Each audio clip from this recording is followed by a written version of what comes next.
만사 형통하리라. 무슨 일을 만나든지 만사 형통하리라. 미국에서의 40년 동안의 생활을 또 하게 하시고 또 지난 4월에 이곳으로 평안하게 인도하신 하나님, 기동교회 주님의 백성으로 또 함께 믿음 생활하도록 인도하신 선하신 하나님께 감사합니다. 성도들과 목사님 함께 주 앞에 경배합니다. 하나님, 우리의 모든 삶으로 하나님을 예배하는데 이 시간 이 예배를 통하여 이 가정에 필요한 하나님의 말씀을 들려주시고 우리 모두가 은혜를 받고 기쁨으로 주님을 잘 섬길 수 있도록 해 주시옵소서. 예수님의 이름으로 감사하며 기도드립니다. 아멘. 창세기 12장 1절부터 우리 4절까지 인간의 마지막은 하나님의 시작이다. 저는 그렇게 믿습니다. 하나님이 새로운 역사를 시작하시려고 너의 고향 본토 친척을 떠나라. 그래서 집사님들 지금까지 살던 그곳에서 은퇴하시고 하나님 다시금 이곳으로 저는 불러주셨다. 그렇게 믿습니다. 부르신 것은 하나님이 새로운 역사를 이루시기 위해서 부른 것이라 생각합니다. 지금까지 친척을 의지하면서 살아왔는데 이제는 그것을 다 의지하는 걸 내려놓고 나만 믿고 따라가라. 나만 믿고. 그래서 그러면 내가 너로 큰 민족을 이루고 내게 복을 주어 내 이름을 창대하게 하겠다. 여기서 큰 민족이라는 것은 하나님이 다스리는, 하나님이 통치하는 그런 나라를 말씀하고 있습니다. 지금까지는 내가 다스리는 내 인생의 삶이라고 한다면 이제부터는 하나님이 너희 인생에 개입해서 너희 인생을 멋있게 한번 펼쳐나가겠다. 그런 뜻입니다. 창세기 12장하고 11장의 차이는 뭐냐면 11장에는 바벨탑을 쌓는 사건이 나오고 있습니다. 바벨탑을 쌓은 이유가 우리가 이 탑을 쌓아가지고 우리의 이름을 내자. 이름을 남기는데 두 종류의 사람이 있습니다. 한 종류는 바벨탑을 쌓아서 이름을 남기려는 사람이고 한 종류는 하나님이 그 사람을 유명하게 해주는 그런 사람이 있습니다. 이전까지의 삶은 다 우리가 내가 열심히 노력하고 돈을 벌고 무슨 일을 해가지고 내 노력으로 스스로 내 이름을 내려고 했던 그런 삶이었다고 한다면 이제부터는 하나님께서 나를 창대케 해주는, 유명하게 해주는 그런 것입니다. 유명하게 해준다는 것도 오늘 세상에서 유명한 그런 것이 아니고 창세기 17장에 가면은 하나님 이름을 바꿔줍니다. 내 이름을 아브라함에서 아브라함으로 바꾸라.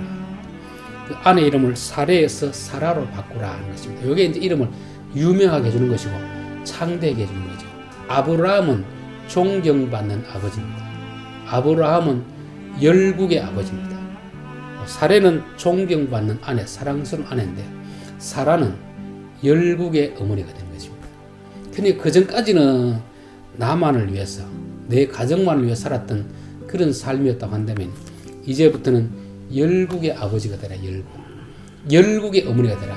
그러니까 은퇴하기 전까지는 나를 위해서 내 가정을 위해 살았던 삶이었지만 이제 은퇴 후에는 더 이상 내 이름을 내 노력으로 창대하는 게 아니고 하나님이 우리의 이름을 창대해 준 것이고 그게 뭐냐 바로 많은 사람들의 아버지로 많은 사람들의 어머니로 살아가게 된 것을 말씀하고 있습니다. 저는 집사님, 권사님이 하나님이 이곳으로 부르실 때는 이런 하나님의 원대한 꿈이 있었다고 보시는 것입니다.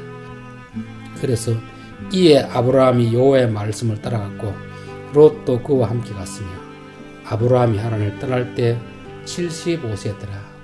하나님이 아무리 이런 계획을 가지고 말씀하셔도 따라가지 않으면 이런 계획은 이루어지지 않습니다. 아브라함이 좀 막연하지만 어디로 가야 될지는 모르지만 그냥 그분을 믿고 따라가는 것입니다. 순종을 하니까 이제 아브라함을 통해서 믿음의 조상으로 하나님이 세워가는 거잖아요. 저는 우리의 인생이 변하는 그런 것도 뭐 큰 사건이 아니고 조그마한 사건인데도 순종하다 보면은 그 조그만 사건 속에 하나님의 큰 역사가 있다는 것을 보게 됩니다. 하나님이 사울을 왕으로 세울 때 계기는 뭐냐면 아버지가 나귀를 잃어버렸으니까 얘야 나귀 좀 찾아오너라. 아버지의 그 말을 듣고 가다가 사무엘을 만났고 사무엘이 그의 기름으로 왕이 되고 가는 것입니다. 저는 우리의 인생에서 참 사소한 일들인데 사소한 만남인데 그 속에 하나님의 놀라운 계획이 숨겨 있을 수 있다는 것입니다. 그래서 저는 만남도 소중하고 우리에게 어떤 일도 소중하다 그런 생각이 듭니다. 왜냐하면 하나님이 큰 일을 행하실 때는 큰 어떤 계기를 통해서 그렇게 하는 게 아니고 남들이 볼 땐 지극히 일상적이고 지극히 작은 아주 사소한 그런 일을 통해서도 그 일에 순종하는 자를 통해서 하나님 역사를 이루어 가신다 저는 그렇게 믿습니다. 집사님, 권사님 가정이 이제 하나님이 새로운 역사를 쓰시기 위해서 이것으로 부르신 줄 믿습니다. 하나님 아버지 감사합니다. 이렇게 두 분의 삶을 미국에서 한국으로 부르신 것도 하나님이시고 하나님이 새로운 역사를 만들어 가시기 위해 부르신 줄 믿습니다. 지금까지는 내 노력으로 내 이름을 내기 위해서 내 가정을 위해 살아왔지만 이제부터는 하나님만 의지하고 하나님의 손에 이끌려서 하나님이 교회 가시고 디자인하신 그런 멋진 삶을 살게 도와 주시옵소서. 예수님의 이름으로 기도하옵나이다. 아멘. 주기도문 하겠습니다.